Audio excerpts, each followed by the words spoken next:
Why are so many people in France furious right now? We've seen fires in the streets, violent clashes between protesters and police, and millions of people across the country taking part in a seemingly endless stream of strikes and protests. The democracy is dead today. The reason behind these protests is a decision by French President Emmanuel Macron to raise the retirement age from 62 to 64.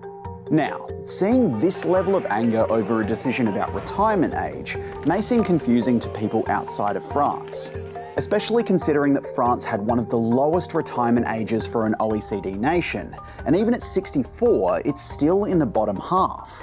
The thing is, there's a lot more going on here than meets the eye, but before we get into all of that, let's quickly cover why President Macron has been so set on pushing through this controversial change.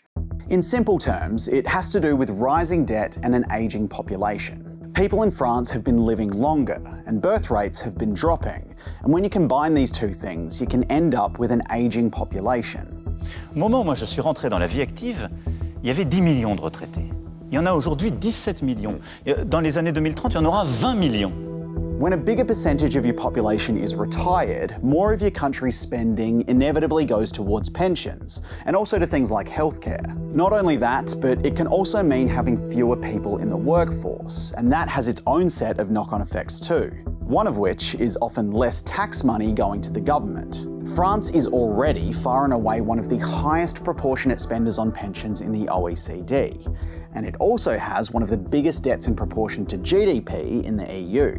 You can probably see where this is going. By raising the retirement age, you not only keep people in the workforce for longer, but it also means that you have fewer pensions to pay for. It's a change that a number of countries have already made in recent years.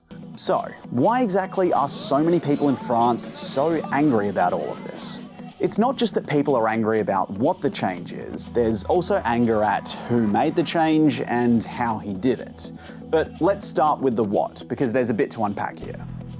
The first thing is that generous retirement benefits and early retirement are seen as a unique and proud part of French culture and identity. France has a system of social security that rightly people are very proud of. The guarantees here make some other countries enviable, and people are naturally very protective of that.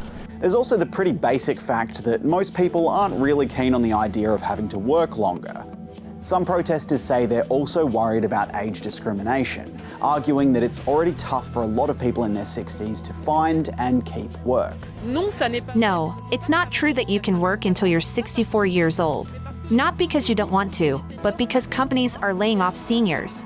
And then there are those who say that this is an attack on blue-collar workers, because working an extra 2 years in an office job is a lot different to working an extra 2 years in a physically demanding job.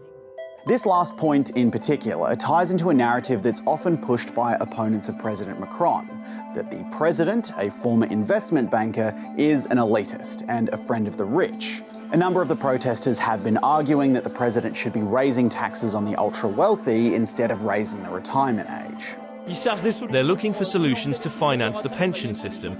There's a very simple solution. It's to take from the pockets of billionaires. President Macron, of course, denies that he's an elitist. But one thing that's hard to deny is that the president just isn't very popular in France right now, and hasn't been for a while. So, for some, these protests aren't just about venting their frustrations with the retirement changes, but also venting their frustrations about the president himself. The issue in France right now is broader than just the reform on pension.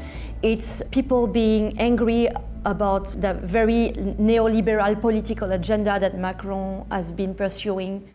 All of this brings us to the final point, and for many, the biggest reason why they're so angry with the president. After the 2022 election, the president's centrist coalition lost its majority in France's National Assembly. So, fearing that this deeply unpopular change wouldn't get enough votes to pass through France's parliament, the president decided to use a special constitutional power to bypass a democratic vote in the lower house. This is why you're hearing a lot of people at the protests talking about the death of democracy. Now, one justification for this is that President Macron very openly talked about planning to do this while campaigning to be president in 2022. And so that's what the public voted for when they elected him to a second term. However, it's safe to say that a lot of people in France aren't really satisfied with that reasoning. What can I say? I'm shocked. We're living in a democracy, and it's not a democracy. We want to be listened, and it's all about that, not just the pensions. President Macron says that he knows this is an unpopular move, but maintains that it's a necessary one. He's also offered to meet with union leaders to try to sort out some of their concerns around things like wages and employment protections for older workers. But despite all of that, it doesn't look like protesting will be stopping anytime soon. Unions have called for a further day of massive protests on May 1st, and have said that they won't be speaking to the president, at least until then.